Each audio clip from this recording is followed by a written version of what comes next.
Bonjour à tous. Il y a quelque temps, j'avais écrit un article sur l'ère du bois qui traite le thème de comprendre les différences entre plusieurs logiciels et modélisation à travers un même travail. Donc, l'objectif étant bien sûr d'avoir un maximum de retours. J'ai déjà quelques retours. Donc là, par exemple, on peut voir donc dans mon article qui se trouve dans les pas à pas. Donc là, vous allez sur pas à pas. Vous pouvez taper dans filtre les auteurs, vous marquez José ou Jose. Voilà donc tous mes différents pas à pas. Et voilà l'article en question, dans lequel j'avais modélisé cette table basse avec SketchUp. Et l'idée, bien sûr, c'est de voir comment on peut le faire avec d'autres logiciels et de manière à comprendre les différences. Donc il y avait Philippe Deschenaux aussi qui nous a présenté ce travail à travers AutoCAD mais en 3D. Et Edith qui m'a fait cette vidéo où elle explique comment elle travaille en 2D dans son entreprise. Et bien là, aujourd'hui, c'est Radin des Bois qui va nous expliquer comment il travaille. Donc là, voilà, c'est un passionné qui est ici sur l'ère du bois, il présente ses différents travaux. Et lui, il utilise le logiciel qui s'appelle Onshape. C'est un logiciel qui est en ligne, logiciel de CAO, donc qui a l'air assez puissant. Je ne le connaissais pas du tout, donc j'espère que, tout comme moi, vous allez découvrir ou apprécier les points forts de ce logiciel. Je laisse la place à Radin des Bois pour qu'il vous explique comment il travaille avec son logiciel Onshape et sur la modélisation donc de cette table basse. Je vous remercie, à bientôt. Alors, c'est à mon tour de vous présenter un logiciel. Il s'agit d'Onshape. C'est un logiciel disponible sur Internet, gratuit pour la plupart des utilisations, avec une version payante. Vous regarderez si ça vous intéresse.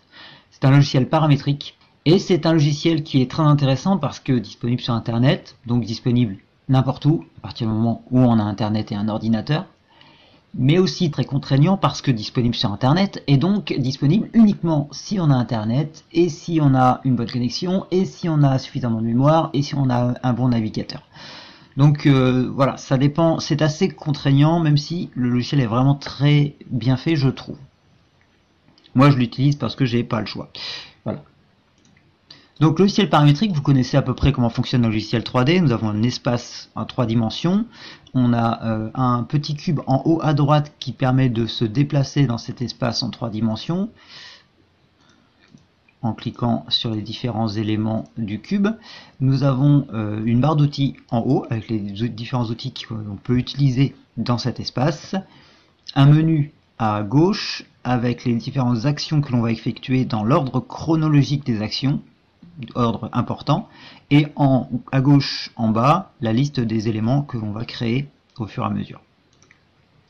Je ne vais pas vous faire un tuto clic par clic, mais plutôt vous montrer les possibilités qui sont globalement les possibilités d'un logiciel paramétrique de toute manière, mais voilà. Alors, je vais trop vite quand même. Première chose que je fais, c'est faire le dessin principal du meuble. Je prends l'outil dessin, je clique sur la vue de face. Le logiciel nous fournit 3 plans de base, le plan de face, le plan de gauche et le plan de dessus, que l'on peut ensuite masquer parce que ça prend de la place. Ensuite, grâce au petit cube en haut à droite, je m'aligne sur la vue et je vais commencer par dessiner la forme principale de mon meuble, un rectangle qui fait 1180 sur 160. C'est en millimètres. Évidemment, il y a tous les paramètres qu'il faut pour modifier, passer en pouces, en millimètres, en centimètres, on peut tout faire. Pas de problème. Ensuite, petit aparté sur le fait que les lignes du dessin soient bleues. Les lignes sont bleues quand on peut les déplacer. Les lignes et les points sont bleus quand on peut les déplacer. Pour l'instant, on a un rectangle qui est contraint par de taille, mais qui est contraint parce que c'est un rectangle par une contrainte de parallélisme sur ces deux lignes, une contrainte de parallélisme sur ces deux lignes, une contrainte de perpendiculaire sur ces deux lignes et également une dernière contrainte qu'on verra plus tard parce qu'elle va nous embêter, une contrainte d'horizontalité sur la ligne du dessous. Quand on crée un rectangle, il crée toutes ces contraintes automatiquement. On va en rajouter une symétrie centrale entre les deux coins opposés du rectangle. Et une fois fait, nous avons un rectangle qui est parfaitement verrouillé dans sa position, entièrement contraint. On ne peut plus déplacer les points par accident. Si on veut déplacer les points, il faut modifier les paramètres. Alors continuons, on va créer l'épaisseur des planches avec l'outil Offset. Je sélectionne toutes les traits, je change l'épaisseur, je donne une valeur 20 mm. Nous avons l'épaisseur des planches, ensuite on va les couper en 4 puisque ce sont 4 planches distinctes en rajoutant des lignes dans les coins. On va aussi dans cette vue créer les séparations, la séparation plutôt du centre. Séparation qui sera centrée sur le meuble, donc sur cet axe. Hop, voilà. Contrainte de symétrie sur les deux lignes de la séparation. Et pour donner l'épaisseur, je pourrais tout simplement donner l'épaisseur de cette manière. Mais ça me plaît pas parce que ça veut dire que j'utilise deux fois la valeur 20. Et si jamais je veux la modifier, ça va être compliqué d'aller la modifier partout où je l'ai utilisée. Donc il faut que je l'utilise le moins souvent possible. Pour ça, je vais ajouter une petite ligne ici et une petite ligne ici. Et je vais me servir de la contrainte d'égalité pour que ces deux lignes soient de la même taille. Voilà. Ce qui fait que si je modifie la valeur de l'épaisseur des planches ici, 30 ça fait un peu épais pour des planches, 15 ça modifie toutes les planches, toutes les épaisseurs partout. C'est tout l'intérêt du paramétrique et du coup il faut s'en servir puisque on a l'outil pour. Je sors du dessin, je change de vue, on peut se rendre compte que le dessin est dans un espace en 3 dimensions. Et donc je peux me servir de ce dessin pour extruder les planches et le meuble en sélectionnant les formes du dessin. Mon meuble fait 60 de profondeur. Si je me place en vue du dessus, on voit qu'il a fait l'extrusion à partir du dessin en face, sur l'axe des Y. Moi j'aimerais bien que ce soit une extrusion symétrique autour du centre. Donc je clique sur symétrie et il nous fait une symétrie 30 d'un côté, 30 de l'autre. 300 mm d'un côté, 300 mm de l'autre. Autre chose qui ne convient pas, si vous regardez, les planches sont soudées ensemble. Comme si c'était qu'un seul bloc. C'est pas du tout ce qu'on veut. Nous, on veut des planches séparées pour pouvoir ensuite... voilà. On veut des planches séparées. Donc, il va falloir faire ça en 2 extrusions. Pas le choix. Je vais supprimer certaines de ces planches de mon extrusion, pas celle-là, perdue. Je vais supprimer certaines planches de cette extrusion. Comme ça, je n'en fais que 2. Qui, là, ont pris 2 couleurs différentes, ce qui montre que ce sont bien 2 objets différents.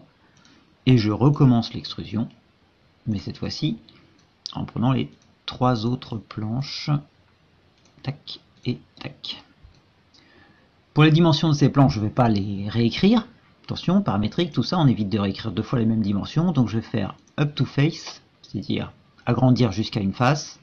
Et la face en question, ce sera celle-là.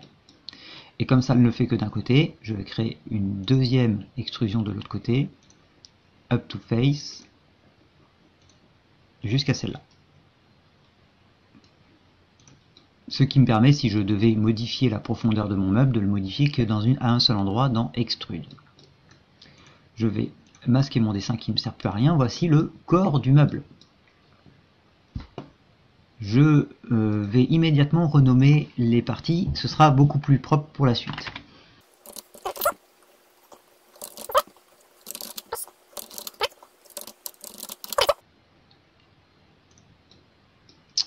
Je masque la planche du dessus parce que je voudrais travailler sur les séparations intérieures. Je me place en vue du dessus. J'utilise l'outil Sketch pour créer un dessin que je vais placer sur la face supérieure de la planche inférieure. Si on regarde dans la vue 3D, on peut voir que le dessin est vraiment sur la face supérieure de la planche inférieure. Comme si on dessinait sur la planche, tout simplement. Et du coup, je vais faire mes séparations comme ça. J'utilise la contrainte de coïncidence pour placer le point sur ces lignes-là. Donc vous voyez, j'utilise les points du dessin et je les contrains à des lignes des objets en 3D. Je mélange à la fois le dessin et les objets en 3D. Autre exemple, je vais faire en sorte que ces deux épaisseurs soient de même épaisseur du coup, et je vais me servir de l'épaisseur de la vue en 3D pour définir l'épaisseur des lignes en 2 dimensions et du dessin, ce qui me permet de faire en sorte que l'épaisseur des séparations soit toujours la même que l'épaisseur des autres planches, sans avoir à redéfinir les 20 mm, la taille, comme j'expliquais tout à l'heure. Je termine en plaçant cette planche à 400 mm, et comme il faut que l'autre soit placé à 400 mm, mais de l'autre côté, et que je n'ai pas envie de réécrire 400 mm, je me répète, je vais utiliser une contrainte par symétrie centrale pour que la planche soit placée à 400 mm de l'autre côté. Si je change la profondeur du tiroir, ça va immédiatement changer la profondeur des deux tiroirs. Un petit peu d'extrusion. Alors là, si je fais le calcul, mon extrusion devrait être de 120. Mais on reste toujours dans l'idée de c'est un logiciel paramétrique. Donc, on évite un maximum de mettre des dimensions que l'on peut calculer. Donc, plutôt que d'écrire 120, je vais faire réafficher la planche du dessus. Je vais faire up to face et je l'envoie jusqu'à la face inférieure de la planche supérieure. Comme ça, si je devais changer la hauteur de ce meuble, j'aurais juste à le changer dans le dessin initial. D'ailleurs, je peux le faire pour montrer. Je mets 110 finalement, ça va faire un peu petit, mais bon. Et on voit que tout a été modifié en même temps. Je mets 200 et tout a été modifié en même temps. C'est quand même beaucoup plus simple. De la même manière, je pourrais le faire pour l'épaisseur des planches, mais ça ne servira à rien puisqu'on ne voit pas l'épaisseur des séparations intérieures. Je renomme les séparations intérieures séparation pour ne pas qu'on soit perdu. Voilà, voilà. Ok.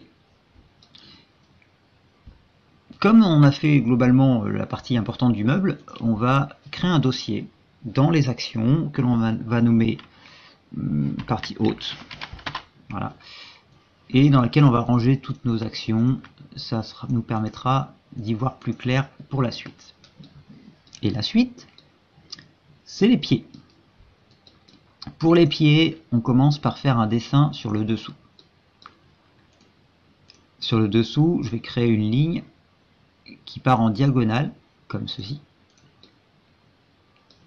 C'est sur cette ligne que sera fixé le pied virtuellement. La traverse prendra cette diagonale et le pied sera placé au bout de la traverse le long de cette diagonale également.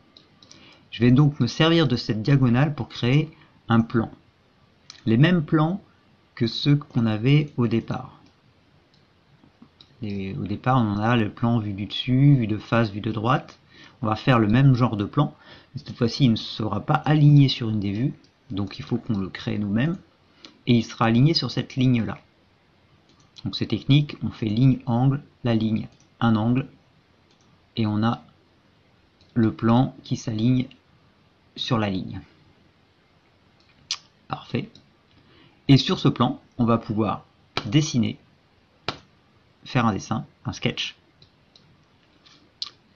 Voilà, c'est le cas.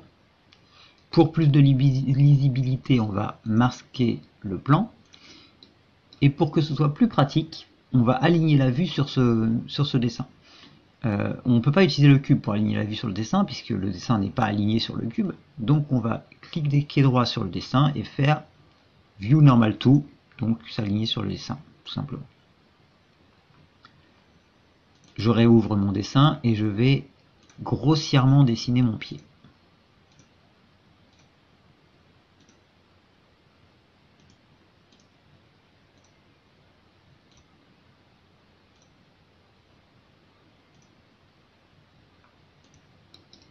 Voilà, j'ai grossièrement dessiné mon pied et ma traverse. Je vais leur donner des dimensions 60 cm. On aligne la traverse sur le point central Alors je me suis décalé par rapport à la vue, donc je me recale à peu près.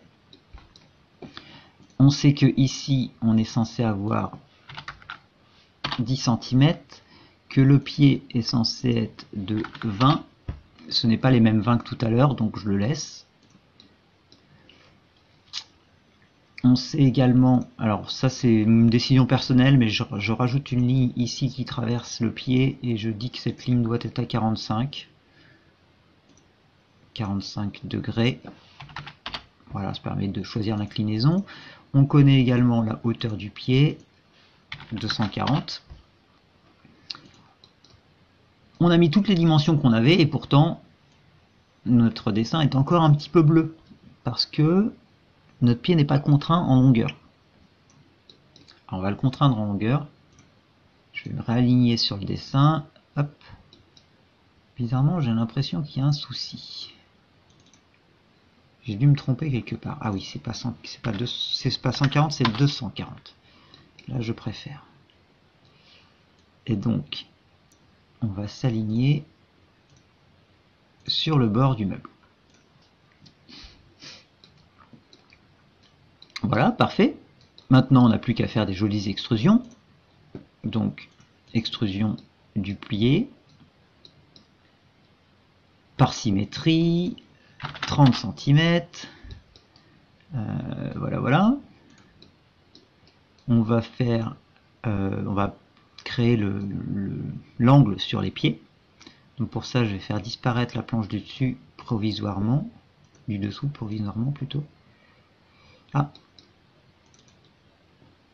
je n'avais pas remarqué, mais mon extrusion s'est fait en addition, c'est-à-dire que le pied s'est additionné à la planche du dessous.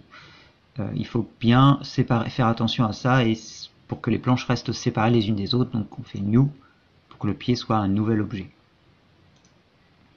Je masque ma planche du dessous plutôt, et je vais me servir de l'outil Draft pour créer les plans inclinés. Je choisis ma surface neutre, qui est dans mon cas celle-ci, et les plans inclinés qui sont ces deux-là. L'inclinaison se fait en angle et pas en centimètres. Et de mémoire, je crois que c'est 1,86 de l'angle. Et mais dans l'autre sens par contre. Voilà. On a notre pied incliné avec les faces inclinées. Parfait. Ensuite, on va pouvoir faire la traverse. Donc on réaffiche notre dessin qui a tendance à se masquer tout seul quand on l'utilise. On va aussi masquer le pied et faire la traverse. Donc même punition. On sélectionne les éléments qui composent la traverse. On lui donne une taille. On l'extrude par symétrie. On s'assure bien que c'est un nouvel objet. C'est bon. On réaffiche le pied. Pour se rendre compte qu'il faut également créer les pentes sur la traverse. Sinon ça fait moche. Alors là, je pourrais refaire un draft sur la traverse, mais ce serait dommage de refaire deux fois le même draft avec exactement deux fois le même angle pour faire exactement deux fois les mêmes inclinaisons. On en a un, on va s'en servir. J'ai juste à le prendre, regardez à gauche dans le menu, je le prends, je le déplace sous l'extrusion de la traverse, et ensuite je le réouvre, et j'inclus les plans de la traverse, les faces de la traverse dedans. Voilà, comme ça, on n'a qu'un seul draft qui fait exactement le même boulot pour les deux pièces. Impeccable. Maintenant, on va faire l'assemblage. Donc, c'est un assemblage tenon mortaise traversante, je crois. Je suis pas complètement au point sur les termes techniques. Pour ce faire, on va commencer par créer la découpe dans le pied d'abord, et ensuite on fera le tenon dans la traverse. Donc pour ça, on masque notre traverse, d'ailleurs on va la nommer.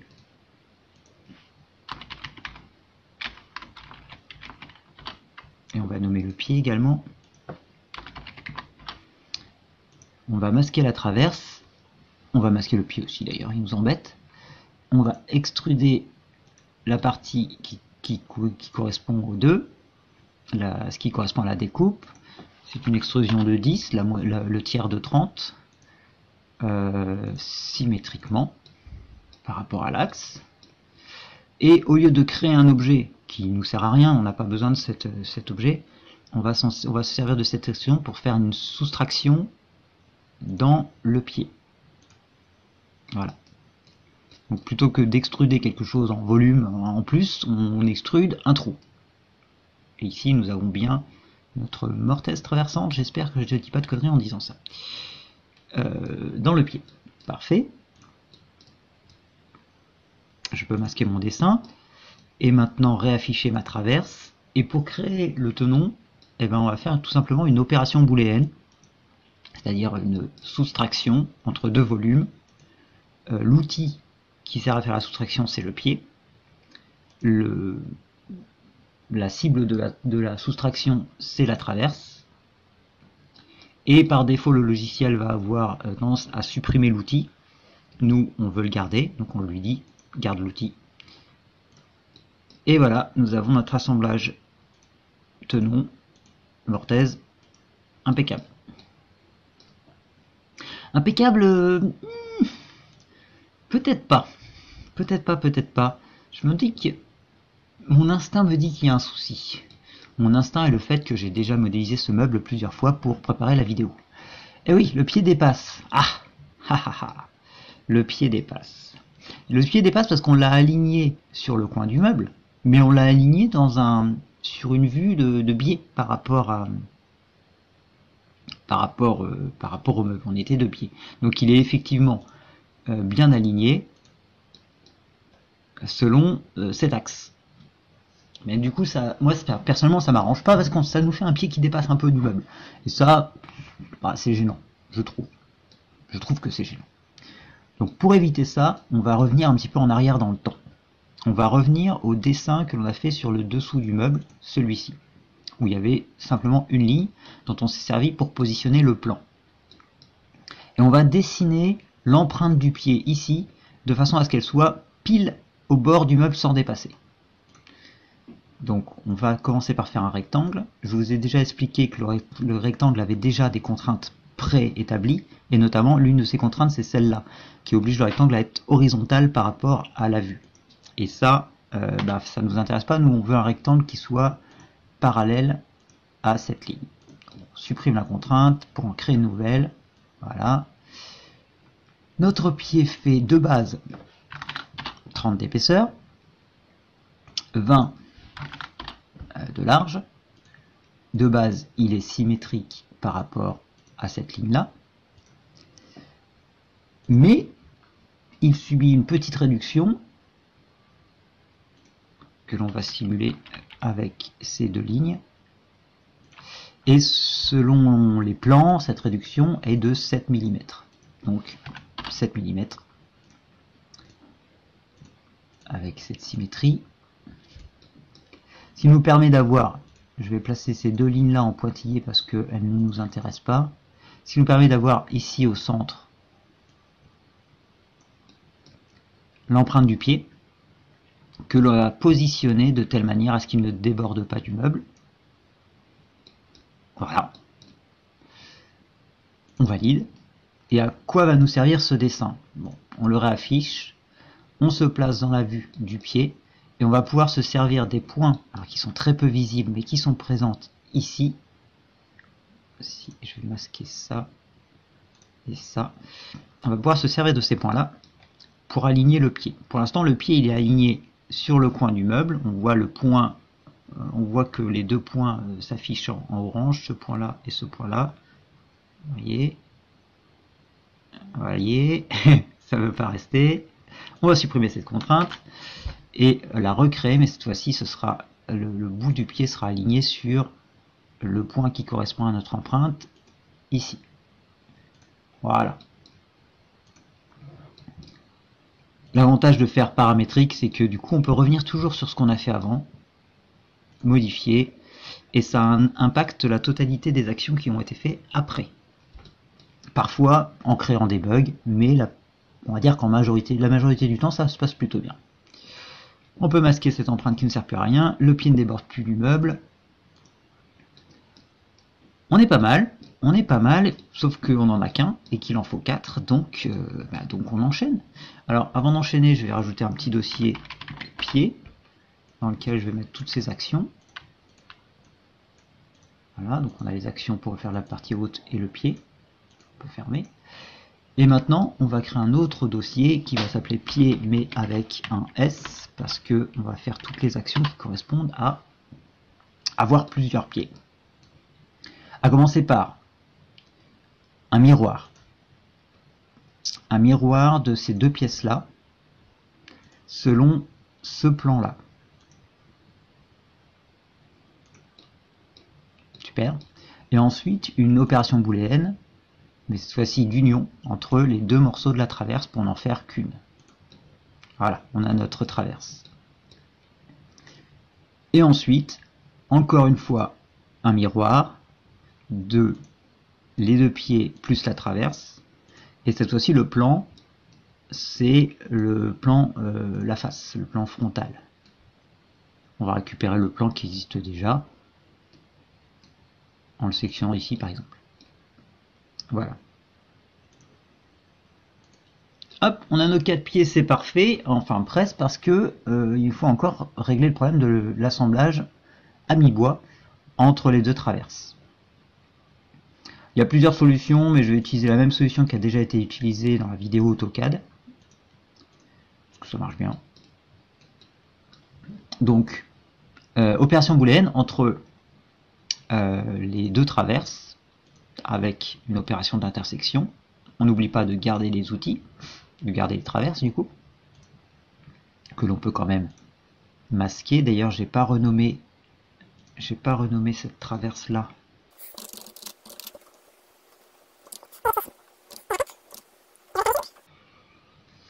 Voilà. Hop, on masque la traverse. Ce petit bloc qui correspond en fait à la partie qui sera découpée dans les deux traverses, je vais le réduire en hauteur de 30 mm vers le haut en déplaçant en fait la face. Ce que je fais, c'est que je décale la face vers le haut. Je ne coupe pas en deux, je déplace la face vers le haut. Le résultat est le même, mais voilà. Je raffiche les deux traverses. Je vais faire donc une opération booléenne de soustraction entre cet outil et cette traverse, en ne gardant pas l'outil cette fois-ci, ça ne m'intéresse pas. Et ensuite je refais une opération booléenne de soustraction. Cette fois-ci l'outil c'est cette traverse, la cible c'est l'autre traverse, et cette fois-ci on garde l'outil, voilà, et nous avons notre assemblage à mi-bois. On peut réafficher la totalité du meuble.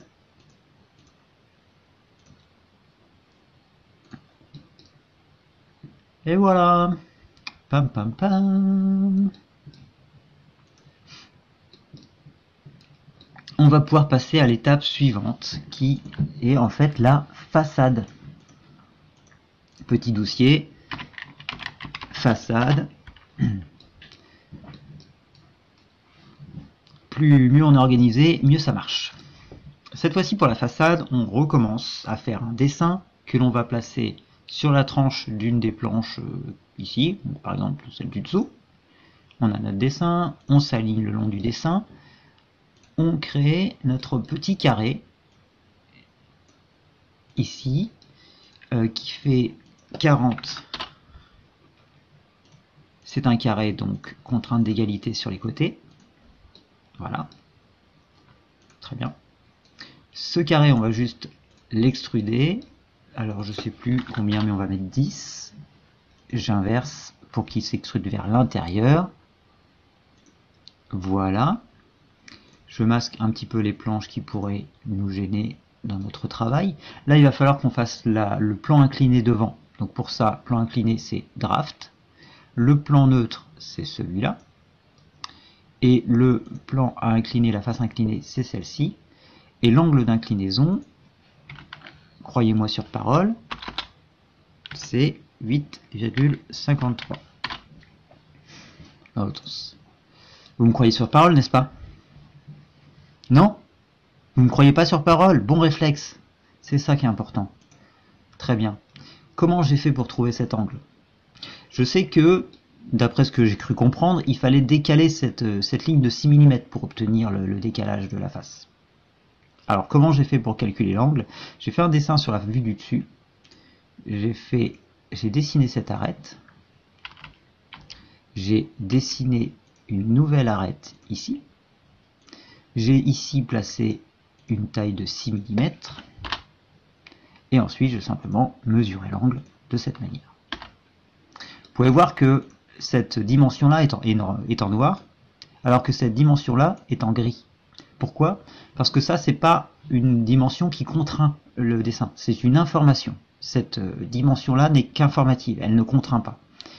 Si je la mettais en contrainte, le logiciel n'est plus d'accord, il met des lignes en rouge, parce que pour lui, il y a trop de contraintes. Là, il y a deux choses, c'est pas possible, c'est impossible de faire les calculs.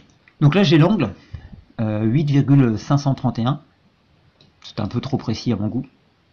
Je n'ai absolument pas besoin de ce dessin, j'avais juste besoin de l'angle, donc je peux le supprimer et mettre à la place le draft avec l'angle que j'ai choisi, 8,53. Voilà. Voilà pour cette petite astuce. La suite, on va créer la façade en multipliant ce petit carré et en le faisant tourner au fur et à mesure. Donc, contrainte de transformation, enfin, outil de transformation, pas contrainte. On choisit l'objet qui sera transformé, on choisit la transformation, c'est une rotation, on choisit l'axe, c'est cette arête, on choisit l'angle, 90 degrés, on choisit le sens de l'angle, l'autre sens, on lui dit de copier l'objet et non pas de le déplacer, enfin de le déplacer et de le copier, de déplacer une copie, voilà, autrement, on valide. Voilà, et on recommence. Avec c'est bien. Transfert dans la ligne, rotate.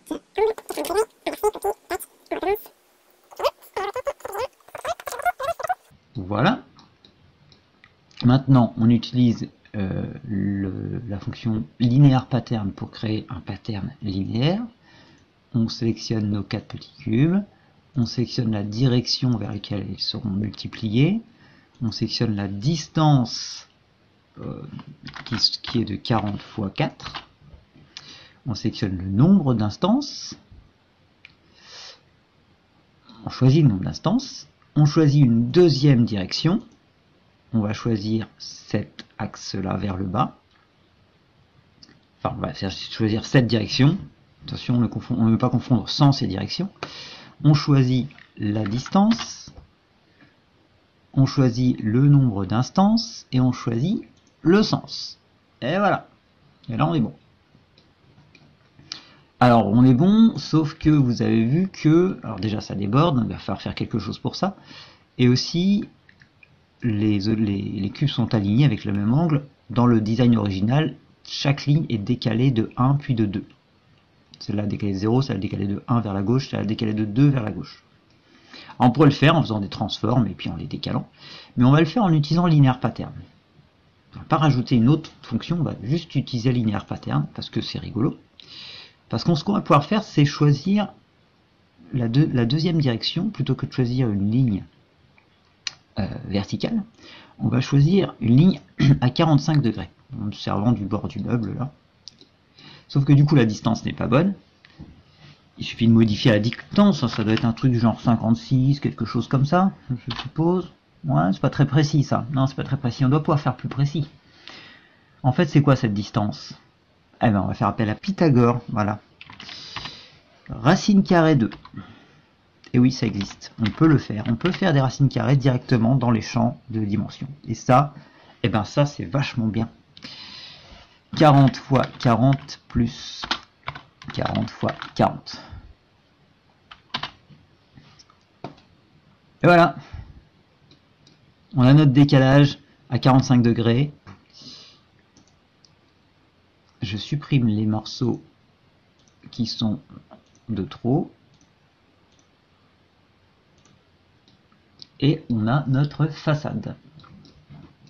Alors, on va ranger toutes les instructions de façade dans le dossier façade. Voilà, pour bien ranger. Et là, on se retrouve avec plein de morceaux qu'il faudrait tous renommer pour pas se confondre et tout. Ce serait bien de tous les renommer, sauf que c'est un peu long. Alors on pourrait tous les fusionner avec un booléen, sauf que c'est pas très intéressant parce que si jamais on veut savoir combien de bois on a besoin de pouvoir séparer les morceaux, les réorganiser. Donc on a besoin que ce soit des morceaux distincts les uns des autres. Alors on va utiliser un autre outil qui permet de créer des groupes. Composite Part. Là je sélectionne toutes les pièces, tous mes petits cubes, et j'obtiens un composite part. Donc ça disparaît de la liste des pièces, ça apparaît dans une nouvelle liste qui s'appelle la liste des composite parts. Je vais le renommer façade. Et c'est beaucoup plus propre comme ça. C'est important d'être bien organisé. La suite, qu'est-ce que c'est? La suite, c'est une poignée. Dossier, poignée. Là, pour faire la poignée, on va utiliser l'outil Move Face, déplacement de face. On choisit les bonnes faces, 1, 2, 3, 4, 5, 6, c'est celle-là et celle-là. On les déplace de 25 mm. Voilà. Ensuite, on va créer un dessin sur le côté de la poignée. On s'aligne. On va dessiner une petite ligne en pointillé ici. Pourquoi faire? Pour pouvoir ensuite aligner un rond sur cette ligne au centre, pour qu'il soit bien centré. Ce rond, on lui donne la dimension de 12 mm. Ce rond ne doit pas être en pointillé, sinon on ne pourra pas s'en servir pour faire l'extrusion. Et on fait l'extrusion en faisant une suppression, en choisissant de traverser tout, Through All. Ça, on n'a pas besoin de donner de distance, et en choisissant de traverser à la fois la pièce sur laquelle on a dessiné le sketch, mais aussi la pièce suivante. Voici pour la poignée. On y est presque, on a presque fini. Il reste encore qu'une façade de tiroir, il en faut deux, une de chaque côté. Donc on va créer tout simplement une transformation avec copie. On l'a déjà fait. On choisit notre façade, on choisit une rotation, on choisit une rotation de 180 degrés, on choisit de copier la partie, et là, il faut qu'on choisisse notre axe. Alors, quand on a fait la rotation des petits carrés, on avait l'axe, c'était tout simplement l'arête du petit carré. Mais là, notre axe, on l'a pas. Si on regarde bien, il faudrait qu'il traverse le meuble par le milieu. On en avait un d'axe qui traverse le meuble par le milieu. Dans le tout premier dessin qu'on a fait, il y a cette ligne pointillée. Elle traverse le meuble par le milieu. Donc on peut s'en servir d'axe. Nickel. Impeccable. Impeccable. Tout ça a été prévu d'avance, faut croire. Mais on peut faire autrement, parce que si on n'avait pas prévu ça d'avance, il aurait fallu créer un sketch, rajouter une ligne pour avoir cet axe. Et c'est quand même dommage de s'embêter à recréer un sketch et redessiner une ligne juste pour avoir un axe. Alors qu'on peut utiliser l'outil Matte Connector, qui permet de créer des axes un peu partout, là où il y a des objets, des lignes, des points, des normales. Notamment, ce qui va nous intéresser là, c'est tout simplement le centre de la face du dessus. Pouf. Voilà. Ça nous donne l'axe autour duquel notre façade va tourner. Petit frise du logiciel. C'est bon. L'avantage du Matte Connector, qui ne nous intéresse absolument pas pour le cas qui se présente à nous, mais l'avantage c'est qu'on peut l'éditer et le modifier. On a choisi le centre de cette face, mais on peut très bien décaler ce centre, par exemple. Le décaler en millimètres, le décaler en degrés, en fonction de... voilà. Les Matte Connectors sont vraiment très intéressants parce que justement ils sont assez souples à utiliser, beaucoup plus que de s'embêter à créer un dessin et de dessiner la ligne au bon endroit, là où ça nous intéresse.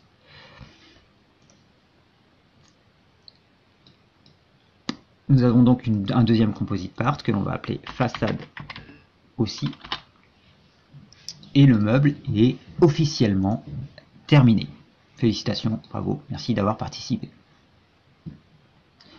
Je voudrais vous présenter quelques trucs. Ce meuble est en couleur, avec des lignes noires. On peut modifier l'apparence. Par exemple, une apparence que j'apprécie particulièrement, moi, c'est celle-ci.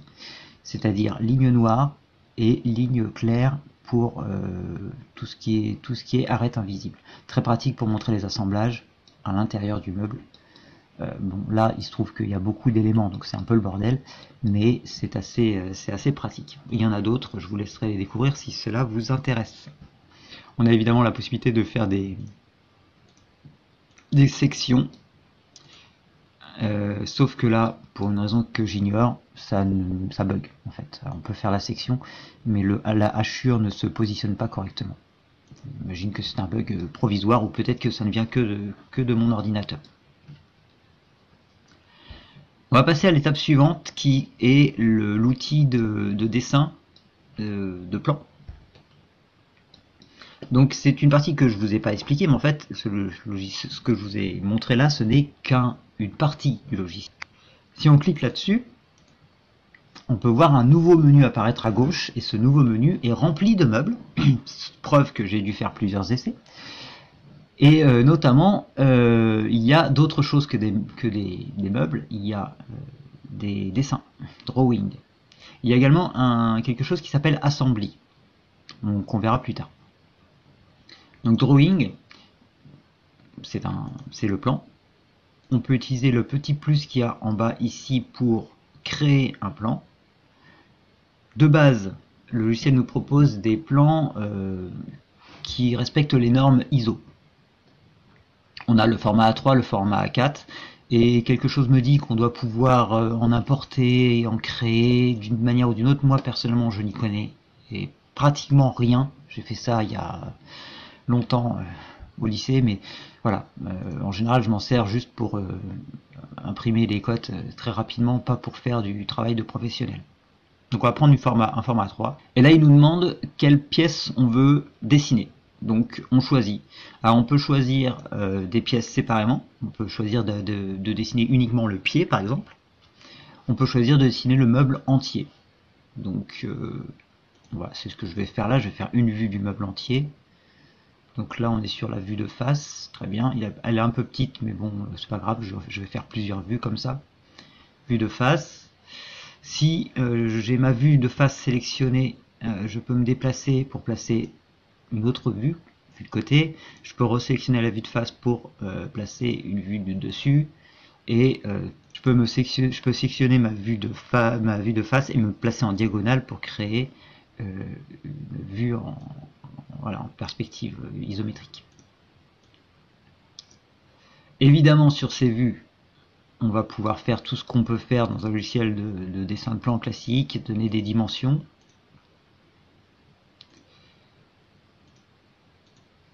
Moi personnellement je trouve ça très bien fait. Encore une fois, je ne suis pas un professionnel de la profession. Créer un détail.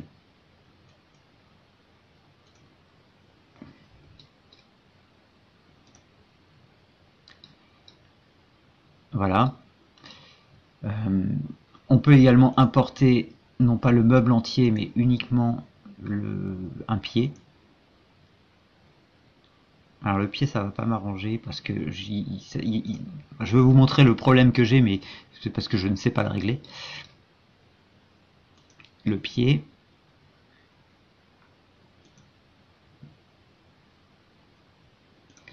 Alors comme vous voyez, il s'affiche de biais. Parce que l'objet dans la scène est en biais. Là il s'affiche de biais. Il doit y avoir un moyen de régler ce problème, mais je le connais pas. Voilà, donc qu'est-ce que je pourrais montrer d'autre? Honnêtement, c'est pas à moi qu'il faut demander pour ce genre de choses. Et je vais vous montrer une autre partie du logiciel qui est, je trouve, assez pratique, c'est l'assembly. Dans l'assembly, on peut importer les pièces, donc là je les ai importées moi-même, j'ai choisi ces pièces-là pour les mettre, je l'ai fait d'avance pour que ce soit plus simple. On peut importer des pièces, et elles sont déplaçables à volonté. Toutes les pièces. Alors que dans le Part Studio, on ne peut pas déplacer les pièces, elles sont positionnées, fixées. Ensuite, on peut les contraindre, ces pièces. C'est par exemple ce que je vais faire maintenant. comme là j'utilise une contrainte de type colle, clou, vis, voilà. Je choisis une face, je mets la colle dessus, on va dire. Je choisis la deuxième face sur laquelle je place la colle, quand tu veux, et voilà. Les deux pièces sont contraintes, elles seront fixées de cette manière-là et on ne peut plus là les bouger. Toutes les pièces ont été contraintes au préalable pour vous montrer. Et j'ai rajouté une contrainte spécifique pour la façade du tiroir qui est une contrainte de déplacement par glissement sur le long d'une ligne. Alors pourquoi c'est intéressant cette petite partie logicielle? Ça permet justement de simuler certaines ouvertures de tiroir, pouvoir dire, si vous devez le montrer à votre client, regardez, j'ouvre le tiroir, à l'intérieur j'ai fait des petits compartiments, ou j'ouvre le tiroir, à l'intérieur il y a un autre tiroir caché qui s'ouvre, voilà, ou pour tester vous certains assemblages, certains trucs, vous n'êtes pas sûr que ça va bien marcher correctement, ça vous permet de visualiser plus précisément tout ce qui doit bouger, tout ce qui doit pivoter, translater, etc. Il y a tout un tas de possibilités.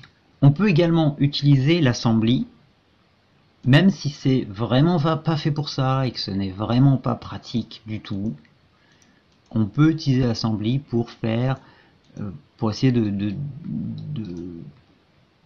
calculer la surface de bois dont on va avoir besoin, ou pour se donner une idée de comment on va découper ces planches. Alors encore une fois, je dis ça, voilà, c'est vraiment pas fait pour ça. Mais on peut s'en servir un petit peu comme ça. Bon voilà, je vous ai fait le tour de ce que je voulais vous dire sur le logiciel Onshape. Il permet de faire beaucoup plus de choses que ça. C'est un logiciel qui est orienté industrie. On peut importer des pièces, des vis, des rails ou de je ne sais quoi. On peut aussi faire beaucoup d'autres choses que je ne sais pas faire.